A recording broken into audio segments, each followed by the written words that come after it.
बिस्मिल्लाहिर्रहमानिर्रहीम। अस्सलाम वालेकुम।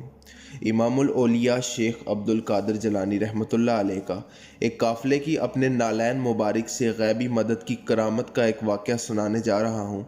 उससे पहले आप तमाम दोस्तों से गुजारिश है कि वीडियो को एंड तक ज़रूर देखें, और अगर वीडियो पसंद आए तो वीडियो को लाइक और चैनल को सब्सक्राइब करें ताकि हमारी आने वाली वीडियो आप तक पहुँचती रहें।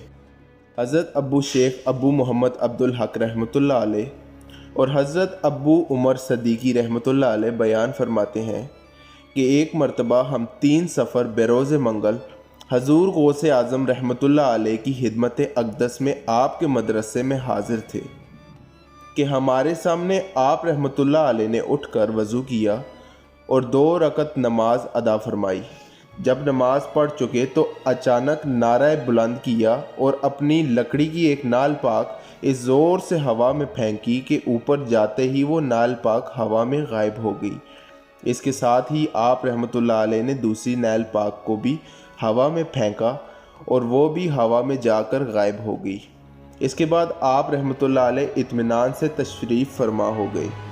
हाज़रीन में से कोई भी पूछने की जसारत न कर सका। इस वाक़े को 23 योम गुजर गए तो बलाद अजम से एक काफ़िला वहाँ आया। काफ़िले वालों ने कहा कि हमने गौसे आज़म रहमतुल्लाह अलैह की खिदमत में नज़र पेश करनी है। आप रहमतुल्लाह अलैह ने इनकी बात सुनकर अरशाद फरमाया कि इनसे 1 मन रेशमी कपड़े और सोना कबूल कर लो। ये चीज़ें काफ़िले वालों ने नज़र की हैं और साथ ही हजूर गौसे आज़म रहमतुल्लाह अलैह की नालैन पाक भी पेश की। आपने इनसे दरियाफ़्त किया कि तुम्हें ये नालैन कहाँ से मिली हैं। उन्होंने अर्ज़ किया कि हम सफ़र कर रहे थे और ये 3 सफ़र बरोज़ मंगल का वाक़या है कि हम पर अचानक डाकुओं का हमला हो गया और उन्होंने काफ़िले में लूट मार शुरू कर दी। हम में से बाज़ को इन्होंने मौत के घाट उतार दिया और माल और दौलत लेकर चले गए। फिर वो किसी वादी में पहुँचे ताकि वहाँ पर आपस में माल और दौलत तकसीम करें। हमने अपने दिल में ये सोचा कि अगर हम इस वक्त हजूर गौसे आज़म रहमतुल्लाह अलैह को याद करें तो हमारी मदद हो सकती है।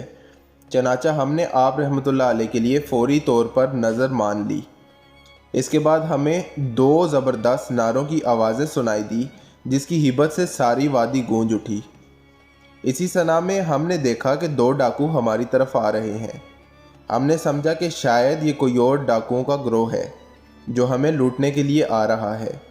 इनको दूर से देखकर ही हमने फ़ौरन आपस में ये तय कर लिया कि अपना तमाम माल जो बचा है सब एक जगह पर इकट्ठा करें और देखें कि अब क्या मुसीबत हम पर नाजिल होती है। वो हमारे पास पहुँचे तो हमें बग़ैर कुछ पूछे और कहे साथ चलने को बोला। हम सब इनके साथ गए। वो हमें इस वादी में ले गए। हमने देखा कि इनके दोनों सरदार मरे हुए पड़े हैं और ये दोनों नालैन मुबारक भी पानी में तर इनके पास ही पड़े हुए हैं। इन डाकुओं ने हमारा तमाम माल वापस कर दिया और कहा कि ये कोई बड़ा मामला है। वो सब डाकू डरे हुए वहाँ से चले गए और हमारा सारा माल और दौलत हमें मिल गया। सुभान अल्लाह। इसी के साथ मुझे दीजिएगा इजाज़त। मिलते हैं अपनी नेक्स्ट वीडियो में। अगर वीडियो पसंद आई हो तो वीडियो को लाइक और चैनल को सब्सक्राइब कर दें।